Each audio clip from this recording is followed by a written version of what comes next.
Teman lelaki saya kata dia terlalu muflis untuk melakukan apa-apa untuk hari jadi saya. Ben pergi bersama rakannya ke sebuah festival dan membelanjakan kira-kira $200 untuk barangan untuk dirinya sendiri pada minggu yang sama dan saya benar-benar berang. Disiarkan oleh Anda _hari jadi. Butiran kecil yang tidak penting telah diubah. Jadi, teman lelaki saya 27M dan saya, 24F, telah bersama selama lebih 4 tahun. Dia baru-baru ini berpindah ke sebuah apartemen dengan sewa yang lebih tinggi. Jadi, sudah tentu keadaan telah berubah. Kami tidak kerap keluar, dan apabila kami keluar, saya cenderung untuk membayar bel. Selepas sewa dan bel, saya kini mempunyai lebih banyak pendapatan yang boleh dibelanjakan, jadi saya lebih daripada setuju dengan itu. Tetapi situasi khusus ini membuatkan saya agak jengkel. Setiap tahun untuk hari jadi saya, dia memperbesar-besarkan mengambil cuti kerja supaya kami boleh makan malam bersama. Dan selepas makan malam, dia membawa saya ke Pandora untuk memilih azimat baharu untuk gelang saya. Ia adalah tradisi kecil yang comel. Jadi, seminggu sebelum hari jadi saya bergurau dengannya dan cuba mencari tahu ke mana kami akan pergi untuk makan malam. Dia kata kami takkan pergi mana-mana sebab dia kena kejar. Saya usik dia pasal tu sebab dia cakap macam tu setiap tahun supaya dia boleh kejutkan saya dengan ambil saya dari tempat kerja. Dia marah saya dan kata kami tak dapat buat apa-apa untuk hari jadi saya sebab dia memang kena kejar dan dia dah tak ada duit untuk buat barang tambahan. Saya minta maaf dan kata tak apa. Kami akan luangkan masa bersama pada hujung minggu dan makan pizza atas katil sebab saya cuma nak luangkan masa dengan dia.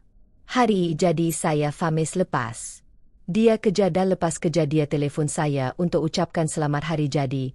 Dan dia minta maaf sebab tak mampu buat apa-apa atau belikan saya hadiah. Saya kata tak apa dan saya tak sabar nak jumpa dia hari Sabtu supaya kami boleh habiskan hari tu bersama-sama. Kemudian dia beritahu saya yang dia takkan jumpa saya sampai petang sebab dia dapat tiket ke festival. Dan dia akan pergi dengan salah seorang kawannya. Saya agak terkejut tapi saya tahu dia dah lama tak jumpa kawannya sebab dia dah banyak kerja. Jadi Sabtu malam tiba dan dia datang selepas perayaannya, dan dia membawa 3 beg barang di tangannya. Saya bertanya kepadanya tentang perayaan itu, dan dia memberitahu saya betapa seronoknya dia menikmati masa itu. Kemudian dia terus mengosongkan 3 beg barang dagangan yang dia dapat di festival itu. Ketika skim saya mula berang kerana dia mengeluarkan baju dan barang-barang dari beg itu dan berkata, "Saya dapat ini." Oh, ia hanya $10 dan saya dapat yang ini. Tetapi ia hanya $15 dan yang ini berharga 1x DSB. Dan dia menyenaraikan berapa banyak yang dia bayar untuk barang-barang ini. Secara keseluruhan, dia membelanjakan kira-kira $200 untuk barangan perayaan. Saya tidak berkata apa-apa kerana saya tidak tahu apa yang perlu dikatakan. Tradisi hari jadi kami yang biasa, tidak termasuk petrol, biasanya berharga kurang daripada $150. Saya tahu itu bukan niatnya, tetapi apa yang saya fikirkan hanyalah, awak boleh berbelanja $200 di festival untuk diri sendiri, tetapi tiada apa-apa untuk hari jadi saya. Saya rasa sangat mementingkan diri sendiri kerana memikirkannya. Tetapi saya juga masih berasa sangat kecewa di dalam hati. Saya ternampaknya semalam dan dia memakai salah satu baju festivalnya, dan melihatnya membuatkan saya marah sekali lagi. Komen teratas _Reledan.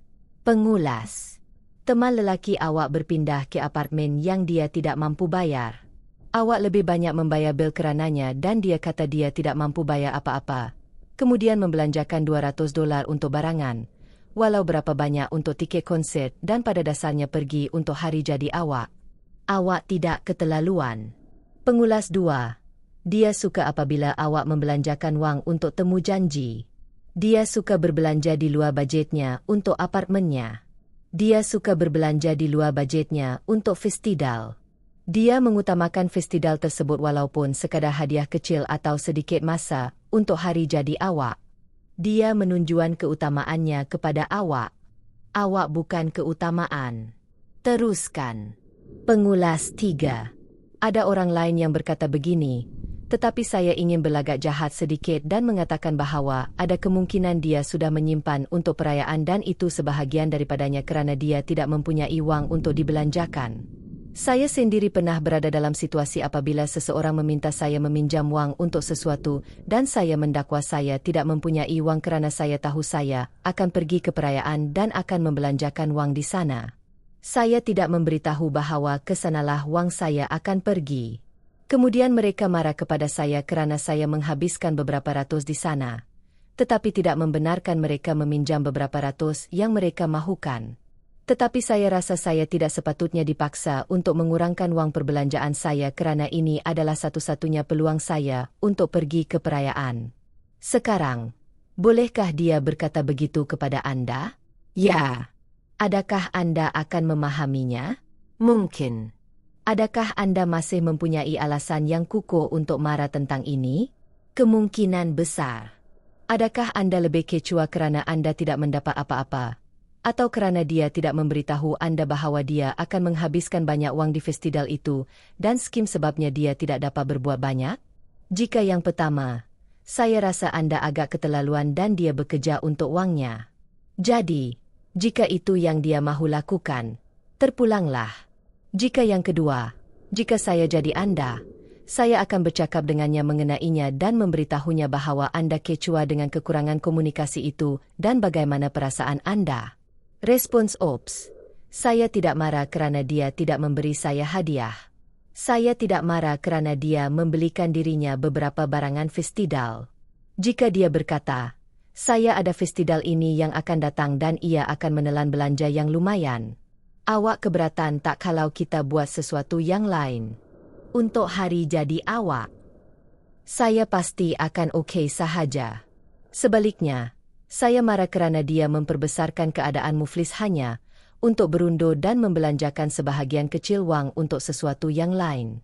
Kemas kini, 2 minggu kemudian. Kemas kini, 2 minggu kemudian. Maaf ini bercampur aduk. Jadi, saya belum bercakap dengannya tentang kegagalan festival garis miring B itu. Saya sebenarnya sudah lebih 2 minggu tidak berjumpa dengannya. Bukannya sengaja. Saya telah merancang beberapa acara selama berbulan-bulan yang akan memenuhi hujung minggu saya. Dia tahu perkara ini. Saya berjumpa ahli terapi sebulan sekali. Saya sudah berjumpa dengannya sejak saya kecil. Saya bercakap dengannya tentang kekecewaan saya beberapa hari selepas saya membuat catatan asal. Dan saya akhirnya menangis teresa-esak. Dia melayan saya bukan seperti teman wanita tetapi lebih seperti sugar mama. Dan apabila saya memikirkannya, saya menyedari bahawa ia telah berlaku selama berbulan-bulan. Saya rasa digunakan dan kebas. Saya rasa bodoh kerana tidak menyedarinya sehingga sekarang. Semasa saya sibuk dan tidak berjumpa dengannya, saya berehat seketika daripadanya untuk cuba berfikir dengan jelas. Fikirkan ia tidak akan terlalu sukar kerana saya selalu orang yang menghubunginya dahulu. Saya rasa dia sedar saya sedang menjauhkan diri. Dia mula menghantar mesej kepada saya seperti yang dia lakukan pada awal hubungan kami.